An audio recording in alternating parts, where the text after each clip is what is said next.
Welcome guys to the first day of the IFCA Finn World Championship. Yeah, it's an exciting event. It's probably the event with the highest level of competition that I've been at in slalom. That is because we have around, I think, 10 PWA guys like Bruno Martini, Jordi Wonk, Tati Franz, and a lot more. So it's going to be super high level. And yeah, I'm actually a little bit tired. The event started yesterday, but there was no wind. I didn't sleep so good. Now it's day 2. It's actually raining right now. And the forecast for today is that the whole day there's no wind, but late in the afternoon, there's supposed to be some wind coming. Tomorrow is actually going to be 30 to almost 40 knots of wind. So that's going to be interesting. Because the thing is, for this event, you're only allowed to register 2 boards and 4 sails. So I registered the medium board, which is 72 wide, and the big board, which is 85 wide. And I didn't register a small board. So in up to maybe 40 knots, this could be quite interesting. But let's get back to today. Today, we have now 4 p.m. and at 5 p.m., so in about an hour, we are supposed to have some wind here. The course is already outside. So I'm going to show you the event area because it's pretty cool. We have 120 competitors. And yeah, I guess then we will go racing. I will film every race with a head cam, maybe talk to some other competitors, how they are feeling. And yeah, let's have a fun event, guys.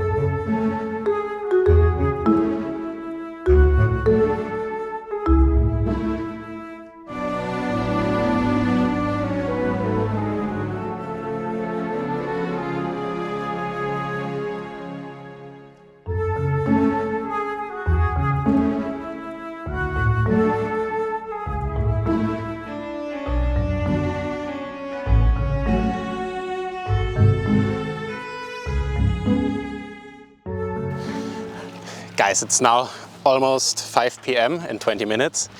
Sun is coming out and the wind is slowly increasing. As you can see behind me, it's quite offshore.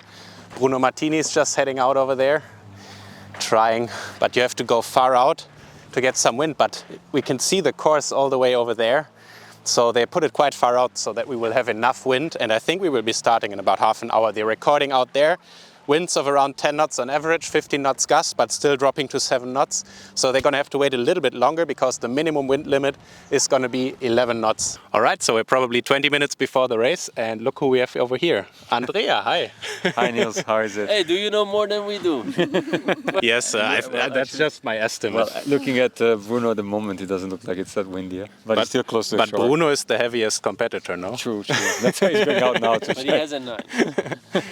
No, but they said it's up to 50 knots out there. Yeah, and the gas for sure. But you're doing a lot. He needs 20 to play.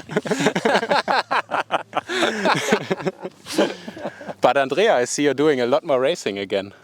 Also in PWA, it was pretty fun to watch you there. So Fun you because feel I was falling or what? you feel the fire for racing again. Yeah, it's fun. I was missing it actually. So and now slalom is back with the fin. Yeah. Because with foiling, I'm not that good.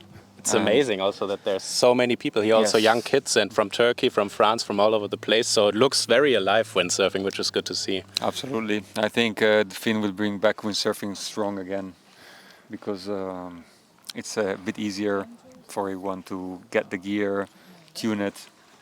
Right, Jordi? You don't have to pay 7,000 euros to get a foil. Exactly. But that's a big problem. Which is I was last weekend at the German Cup and that's exactly what I was feeling because there was 2-3 guys like Mario, me and another guy on Patrick foil.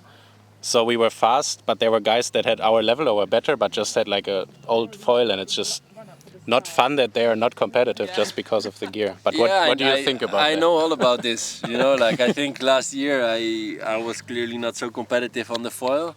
So everyone thought like, oh, he prefers the fin much more. That's why he always grabs it. You look, you were the first one to grab the fin. Yeah, because at least I go forward instead of backwards on the foil, you know? Is that your feeling, like that the foil is more about equipment and the fin is more about skill?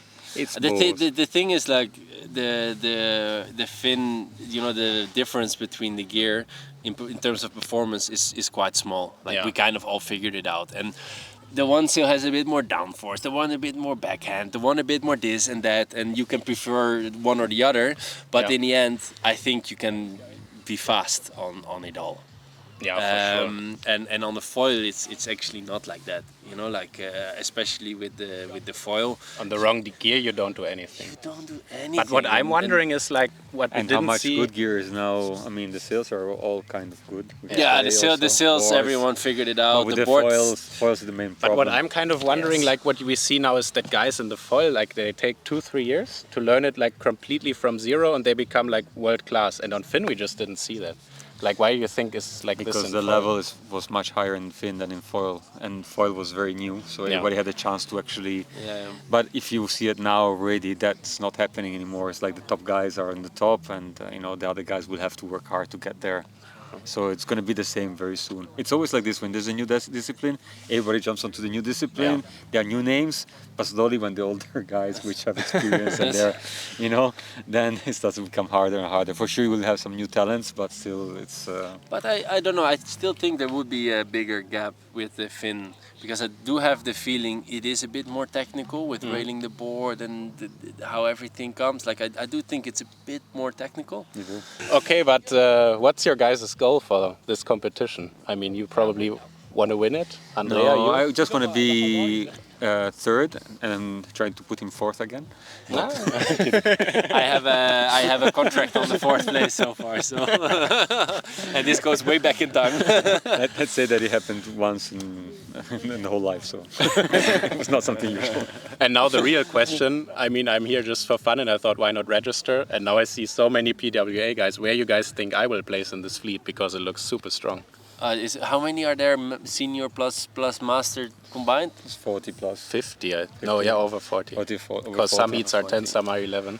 Yeah. Because I have really not that much slalom experience, so... I think you can be top 20 if you do some good starts and so be guys, constant. That's what we're going to push for.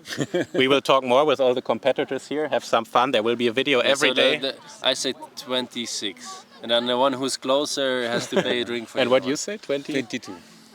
I say 21. So everything under 21. All right, guys, I'm going to head out a little bit before the race because I've never sailed the sail before. I've also only sailed the board like 10 minutes and I need to test 2 fins. So I'm heading out now because we have a few gusts to play around. Let's go. So the race committee was preparing the course now and told us to get ready and that we would be racing as soon as the wind stabilized a bit more. I actually went out as soon as it was enough to plane around.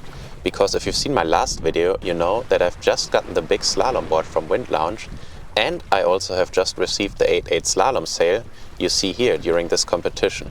It's actually already a 2025 sail that Andrea Cookie brought up from our 0.7 headquarters for me. So I went out just to familiarize myself with the new gear a bit and find the correct settings. First time in since ages that I'm sailing 8.8, honestly.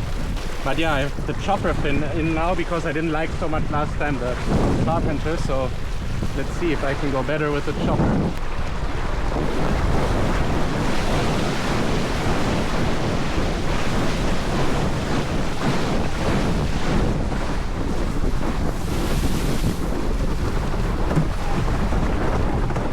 I realized that I needed more downhaul and that the carpenter fin seemed to work the best under the board in these conditions. After a little while, almost all the competitors were out to get ready for the races. But unfortunately the wind never quite stabilized enough to allow for any official races. For this competition the rule is that we need at least 11 knots of wind for racing. So in reality we need probably more like 12 to 14 knots so that the wind actually doesn't drop below the 11 knot wind limit. As it was also getting dark, the race crew called off the races for the day. I hope you enjoyed this first video from the IFCA Finn Worlds. Tomorrow is going to be a very extreme racing day with up to 40 knots of wind, so we will race for sure. Stay tuned to the channel to not miss any of the action.